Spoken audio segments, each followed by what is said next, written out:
Good morning once again, and welcome to St. Peter the Apostle Anglican Church as we live stream our lecture this morning. We apologize for last week. There were technical difficulties with the internet, but as I can see from my computer, we are doing well this morning, so that's a good sign. Before we launch into this morning's lecture, let's take a step back so that we understand exactly what we're doing here this morning. As I mentioned at the very beginning, the intention of this particular study is not to give a detailed explanation of what Christianity was historically, nor is it intended to discuss the history of Great Britain, or even a detailed analysis of the English church throughout history. The point of this is to answer the question, what is Anglicanism, without getting locked into a particular proximal or historically limited understanding. Anglicanism, when you ask somebody, and I know that there are people here, and I have been asked on a number of occasions, what is Anglicanism? And if you were to ask somebody that question, you'll get probably about 40 different answers. And the reason for that is that people start at a historical spot and don't move from that spot. So if you ask somebody that's that leans Anglo-Roman, you're going to get the first 3 to 4 centuries of the church. That's what Anglicanism is. If you talk to somebody that's more reformationally oriented, they're going to say the 16th and 17th centuries are what Anglicanism is. If you talk to somebody today, you're going to get some bifurcated opinion that on the one hand, Anglicanism as defined by quote-unquote Anglo-Catholics, which is misunderstood, is essentially Romanism, or you're going to get locked into the Reformation / Lutheran understanding of what Anglicanism is. And the problem with all of these positions is it treats Anglicanism as though it only exists within a certain time frame. Anglicanism is limited to the 15th and 16th century. Anglicanism is limited to the 3rd and 4th century. And that is not Anglicanism. And as we have seen, Anglicanism has had battles throughout history. It has interacted with Rome. It has rejected Rome. It has been, let's just say, not pleasant, but it has interacted with Rome on a congenial level. And all of this influences our understanding of what Anglicanism is today, because we can't just identify Anglicanism with one historical time period. That is an egregious mistake, especially when we start talking today about people, and we'll get to that a little bit later, when they start talking about Anglo-Catholicism. Well, because they always assume Anglo-Catholic means Anglo-Roman. Anglo-Catholic does not mean Anglo-Roman. Anglo-Catholic simply means that during the 18th century, the 1700s, Anglicanism became so low church evangelical that there were those within the church that had a problem with the lack of formality. So they attempted to reintroduce ceremony and ritual in a more formal way. Now, before anyone has their brains explode by the term ceremony and ritual, if you walk into any so-called church today, and they hand you a bulletin and they say, opening prayer, opening hymn, opening psalm, that, my friends, is ceremony. So it doesn't matter from which tradition you claim. Everybody has ceremony. Ritual is the manner in which you implement those things within ceremony. So, doesn't matter whether you're a Baptist, whether you're non-denominational, whether you're John MacArthur, and I can tell you what MacArthur's ceremony is. I was a member of that church for 3 years. So, the idea that ceremony and ritual is a problem is ignorance. That's all you can say about that. So what we want to do is we want to understand ceremony and ritual in a proper theological context, and that separates us from Rome. Now, all of that said, Our study up to this point brings us to the 13 and 1400s. Now, as we saw, there was a disastrous turn with Henry II, Thomas Becket, and then Richard and John. And we saw that the barons forced John to sign the Magna Carta. Rome, because of John's perfidious ineptitude, basically took over not only the Church of England, they took over the crown. And this led to a number of challenges. So from the 13th century, from the 1215 and the Fourth Lateran Council, for the next couple of hundred years, for all intents and purposes, Anglicanism was folded in under Rome. The idea that the Church of England, as we know it, was in some way represented during this time period is inaccurate. For all intents and purposes, during the 1300s and the 1400s, the Church of England, as we define it today, however we define it today, did not yet exist. It had been absorbed. The 13 and the 1400s were miserable. They were miserable for England in general. The government was weak, inept. There was pestilence everywhere in the country. There was a lack of competent leaders. And, of course, there was brutal taxation. Edward II succeeded his father in AD 1307, and the church in England had been significantly weakened and was mercilessly divided at this point. The Archbishop Winchelsey, Winchelsey, was in exile. And the majority of bishops were, to put it politely, mediocre at best. So the Church of England was in disarray. So not only has the Church of England been infected with Normans, the French, and as we have seen, the French relationship with Great Britain has always been tenuous and filled with acrimony. So not only is this the situation now in the 13 and the 1400s, the papacy would suddenly find itself located in the south of France, and the Roman, in parentheses French, Church continued to crush the English people with more and more taxation, the majority of which didn't even go to the church. It went to finance political and military schemes. So needless to say, within Great Britain, the anti-papal sentiments abounded. Now this becomes important because when we talk to people about what Anglicanism is, and they immediately fall, well, it's Roman. I had a buddy of mine who used to jokingly answer the question when somebody asked him, what is Anglicanism? He would say it's Catholic light. All the religion, half the guilt. And I've used that, I've stolen that from him for years, but that's the way people think. They think it's Roman.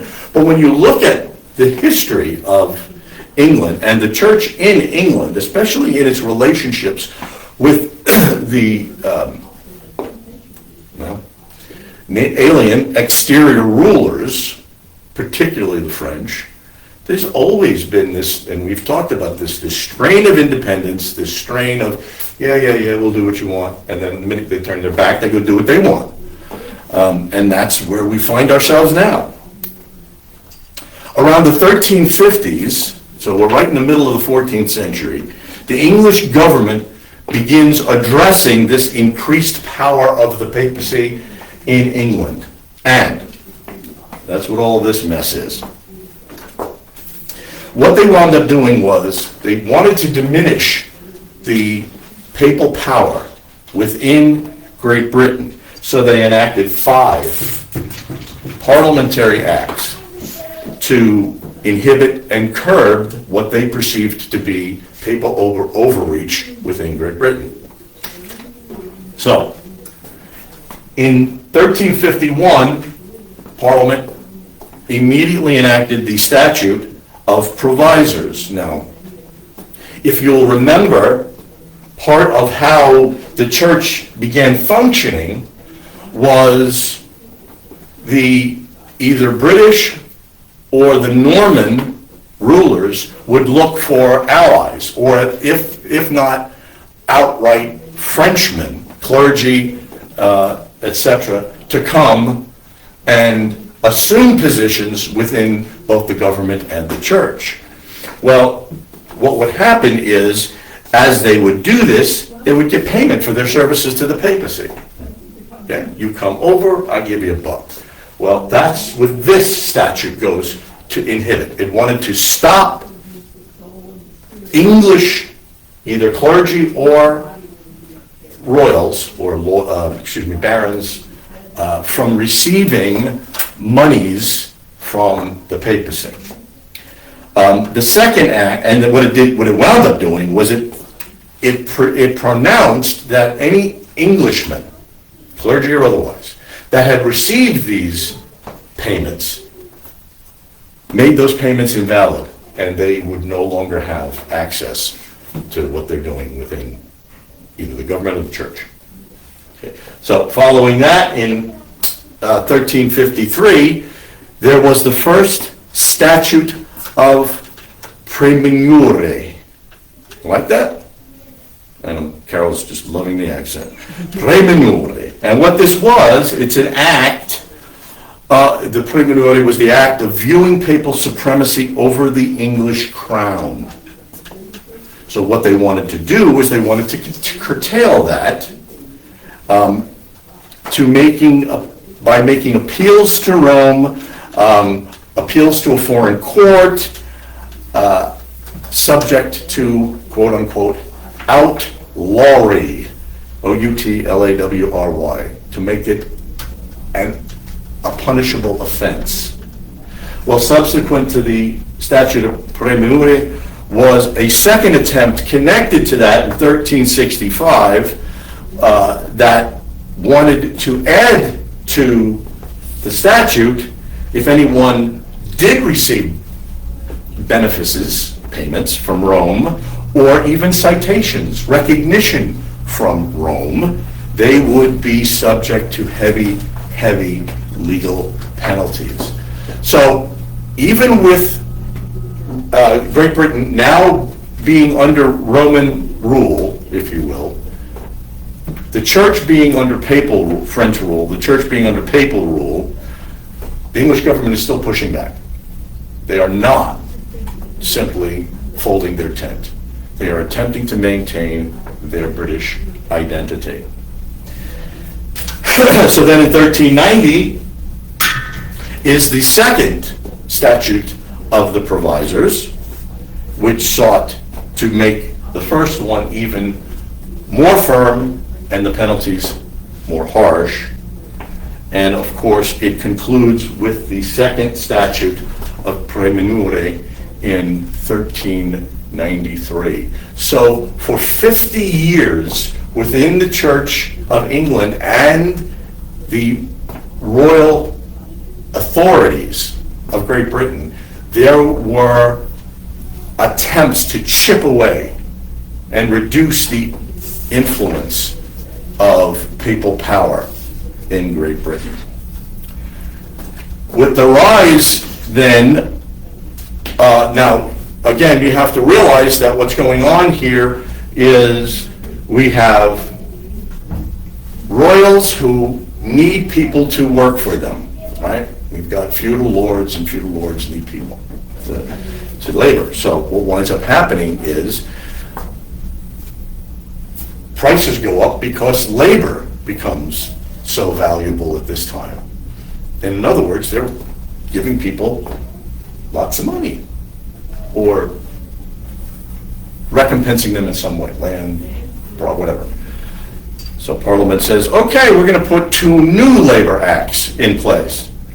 And the acts of Parliament were enacted, and one was the Ordinance of Laborers in AD 1349, so we're going back a little bit right at the beginning, and the other was the Statutes of Laborers in 1351. And what it was intended to do was, to use modern language, they tried to put salary caps on everybody.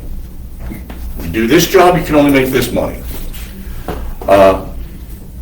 Well, you've now got 30 years of people, well, let's take a step back. You have all of this time during the early part of the 1300s where people were being recompensed for labor, and I don't want to say they could set their own price, but their value was being increased. All of a sudden, now we have this. We've got these two acts of parliament, which basically says, yeah, not so much anymore. We're going to put a cap on that.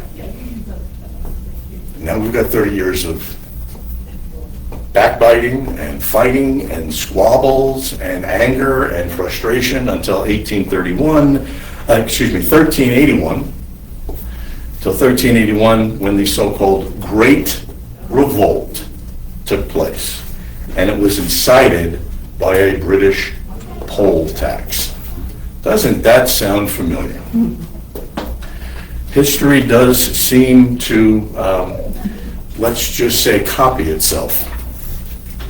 And that was instituted by Edward III, took over for his brother. And here's the real kicker. Why was this poll tax increased? Why was it initiated in the first place? Because Edward wanted to finance his war against Philip IV in France. It had nothing to do with aiding the government. It had nothing to do with the church. So, let's look briefly at a summary. The church was very influential in everyday life, both socially, politically, and of course religiously. Bishops, abbots, and clergy held significant land and power. We talked about that. Most of them were essentially barons rather than bishops. The Archbishop of Canterbury, the senior figure, was still under papal control. All of these services at this time were in Latin. Now this is critical for later on in the century, because next week we're going to be talking about four key figures of the 13 and 1400s. We're going to talk about John Wycliffe, Thomas Bradwardine, who, by the way, if it weren't for Wycliffe and William Tyndale, Bradwardine would probably be considered the greatest British theologian to ever live. He was called Doctorus Profundus. He was both a scientist, an actual scientist, and a theologian. And he was one of the most brilliant men in Great Britain at the time, and he gets virtually no recognition. So we will be talking about those four people. Oh, the other one was Thomas Cromwell. We'll be talking about those four men next week. But I want to lay the historical background. The Bible at this time, since all services were in Latin, the Bible was not available in English, and it was considered heresy to translate or have a copy of the Bible in English. And last but not least, the only way to describe the 13 and 1400s is widespread corruption, especially in the church, and particularly in Avignon with Urban VI. Simony was regular, selling of church offices. Indulgences were being handed out like, I don't know, what would we compare it to? A Pez dispenser? Yeah. For those of us that are old enough to remember Pez dispensers, sorry, Jessica. And Keith's parents still buy them for the kids. all right. I'm not that old yet. Hey, what a surprise. Somebody's Good to see you. And of course, the really important part of all of this, clergy immorality. Apparently, it didn't matter that you were supposed to be celibate because you weren't. Now, the overall tenor of Christianity in general, and the English church in particular, was, to be polite, abhorrent. It was disgusting. And if that weren't enough, we have the Western Schism, not the Great Schism, but we have the Western Schism between 1409 and 1417, where there were not one, not two, not three, but there were four popes. Three of them allegedly ruled simultaneously. So, we look at what's taking place within the church, we look at what's taking place within Anglicanism, and even the papacy itself was in turmoil. Now, I'm going to say something that those who are watching and those who were raised and those who know Roman Catholics are going to have a hard time swallowing. But in 1387, the Roman Church split three ways. So anybody that tells you that Rome has been a monolithic representation of the faith since Peter tripped on a rock in Rome is ignorant of history. Now, I guarantee, and I've had conversations with my friends, and they go through mental and historical gymnastics that would make the flying Melendez blush. Well, you know, when we got to the fifth Lateran Council, the Fifth Lateran Council, we declare all those people heretics. But at the time they were Orthodox, and at the time you split the church. So there is no church, I don't care who you are, no offense to my Greek Orthodox brethren, but there is no church on the face of this planet that has human leaders that has not had divisions and difficulties and splits. They all have problems. But in this case, we've got a humdinger. Rome had three popes at the same time. Under the pressure of Philip IV of France, the papacy had since 1309 resided in Avignon. Remember, Henry and others left Great Britain and lived in Normandy. They lived in France. So since 1309, the See of Rome was not the See of Rome. The head was in Avignon. Now, all of this was initiated by Pope Clement V.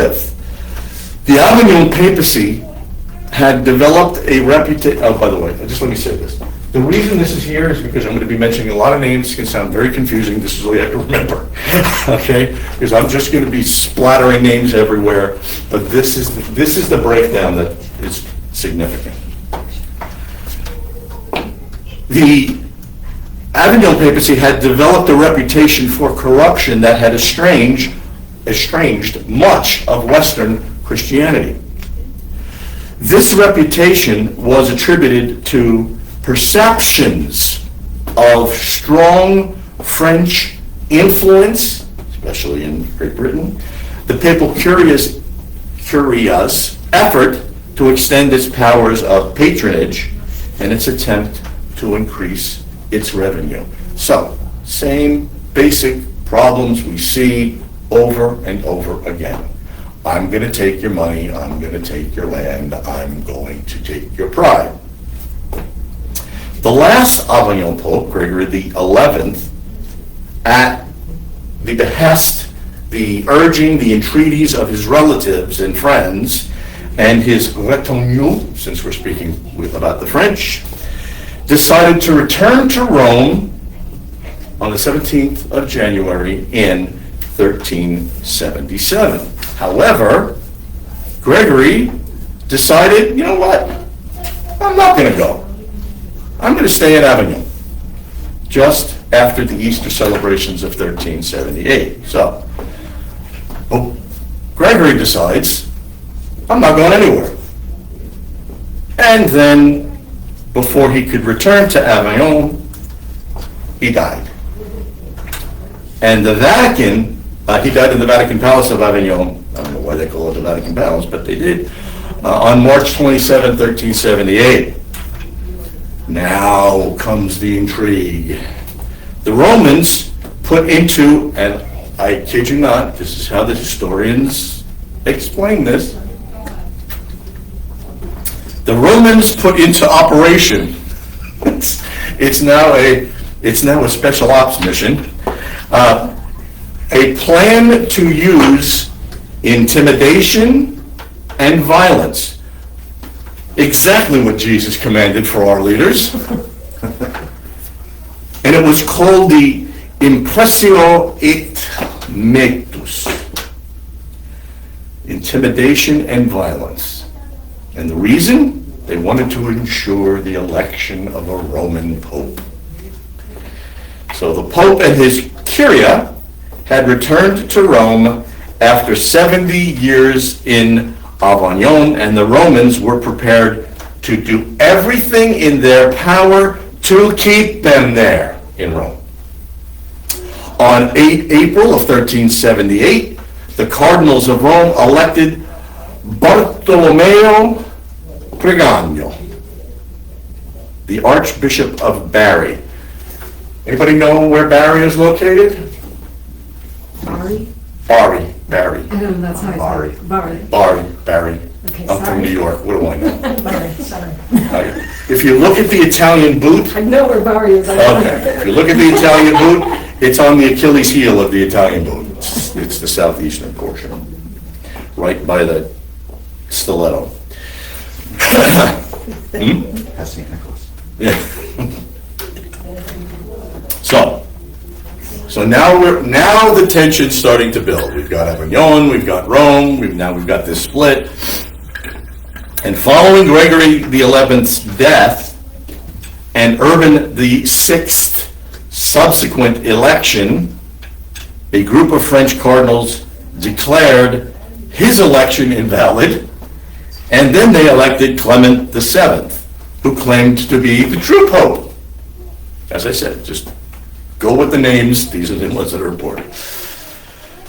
The Roman claimant, Urban VI, was succeeded by Boniface IX, Innocent VII, and then Gregory XII. So turnover,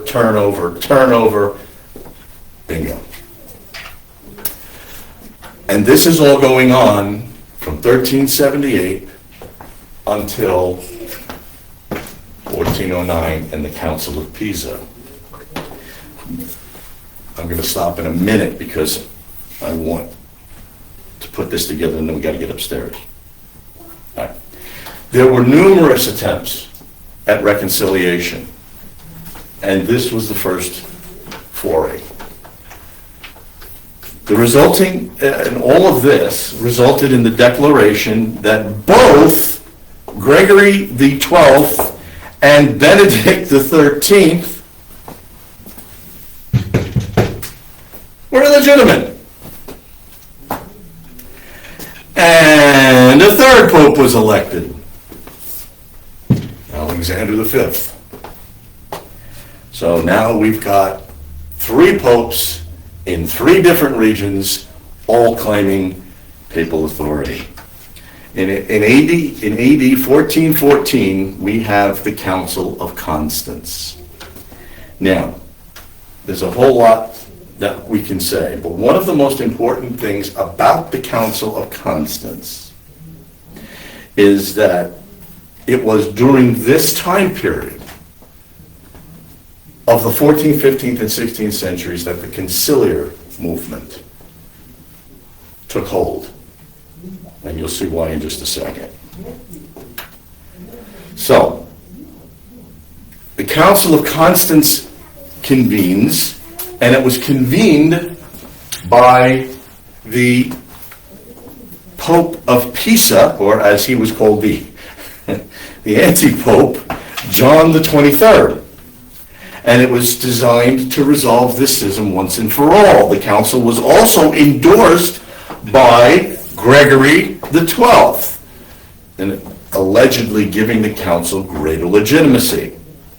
On 6 April of 1415, the council issued the Haec Sancta, this holy synod, stating that the council, and here's the conciliar influence, that the council is the church's highest governing body and has authority to remove popes.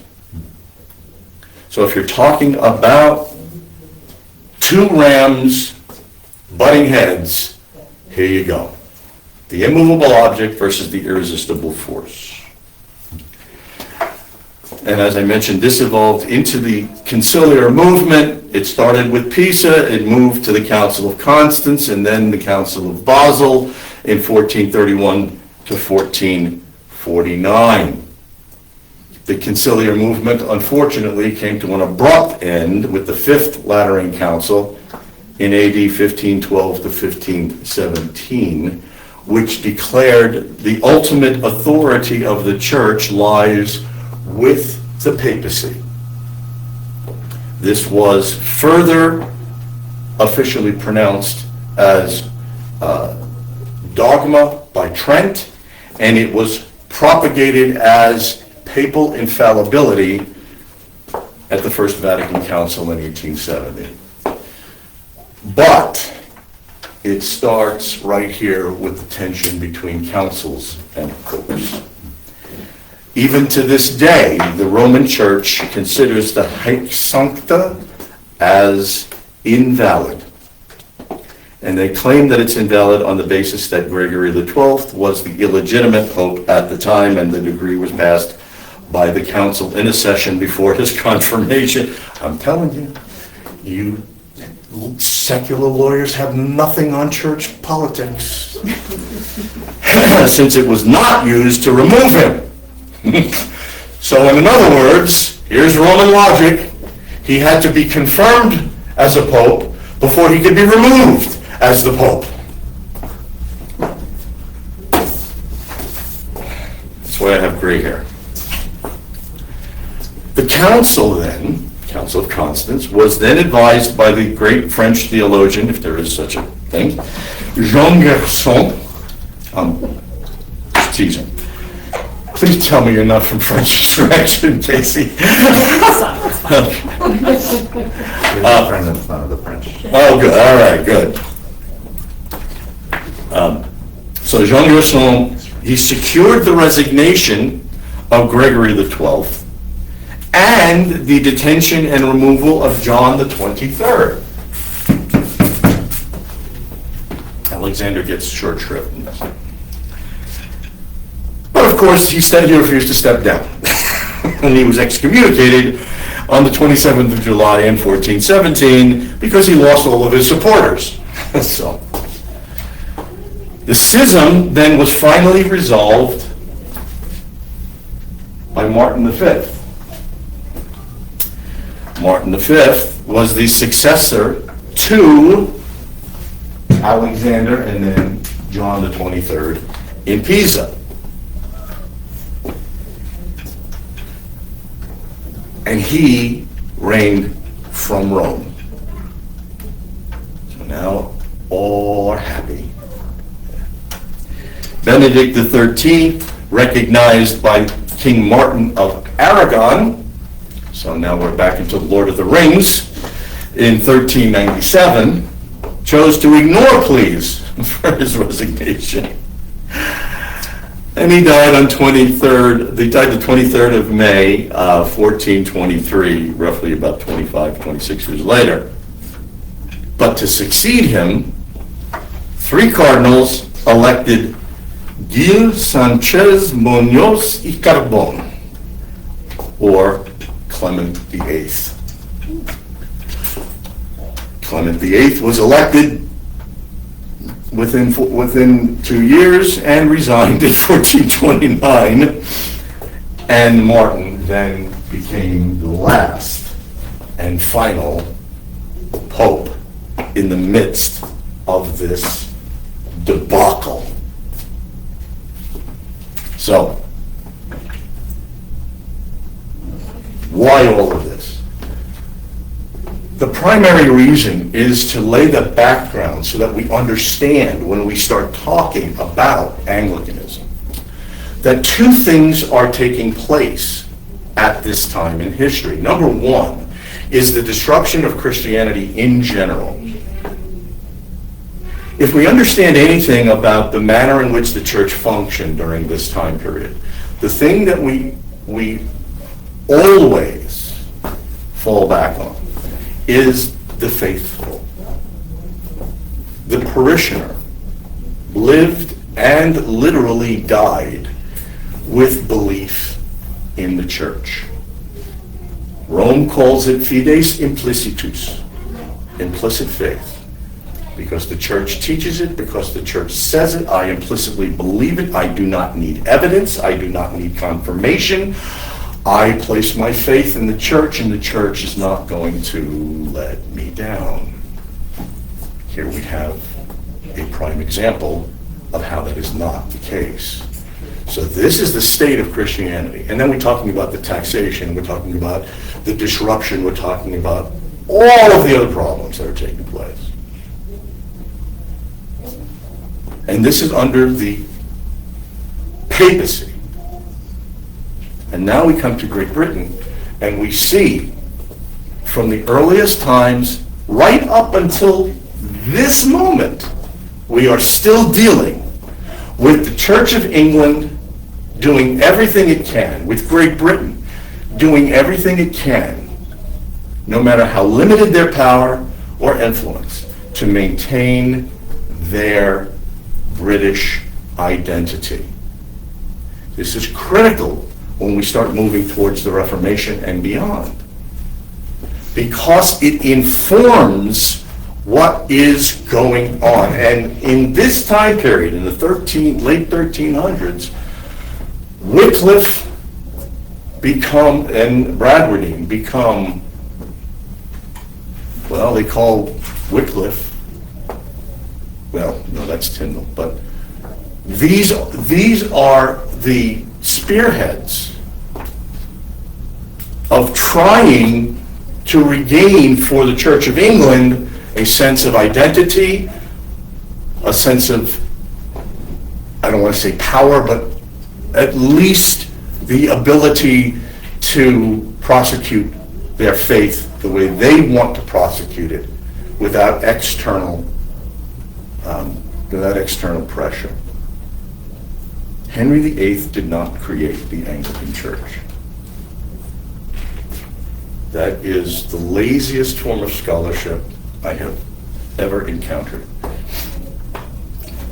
The Anglican Church existed long before Henry decided to get his knickers in a twist and leave. Now, look, he had a legitimate gripe.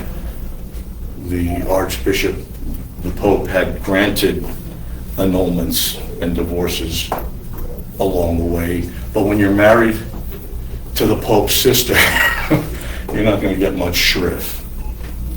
So Henry picked up his marbles and he just called it something different. That's all it was. It had always been the Church of England. He just called it something different. All right, we're going to get to stop because we're in morning prayer. But any questions?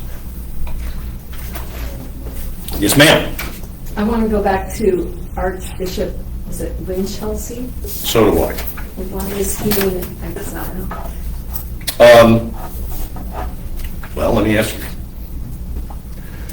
You know I do the Socratic thing. What's going on? What's going on at this time? What's going on in the church? Well, it's pretty bad. There you go. And what is he a representative of? Incompetent British bishops.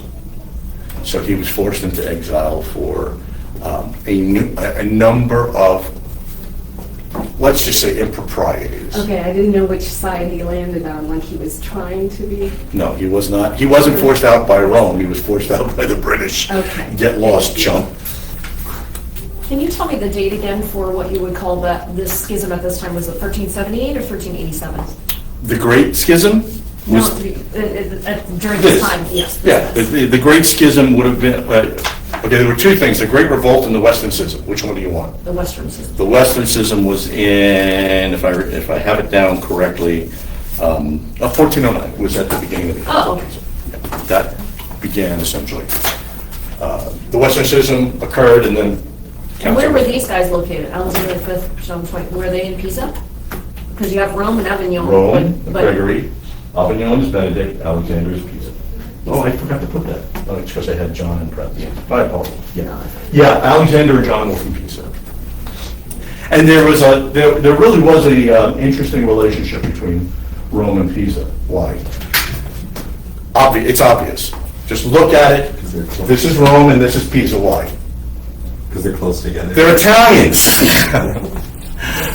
That's why Rome and Pisa were in, I don't want to say in cahoots, but at least they had a favorable relationship, which is why Gregory's endorsement gave Pisa a bit of clout. Okay.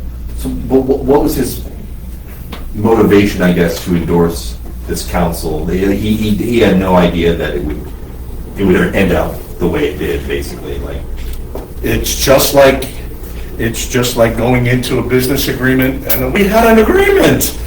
Well, we did until you walked through the door and I changed it, and that was Gregory's problem. He was under the impression that if my word means something, then your word means something. And he found out very quickly that that's not the case in church politics, especially where money, power, and status are involved. Anything else? We're going to morning prayer.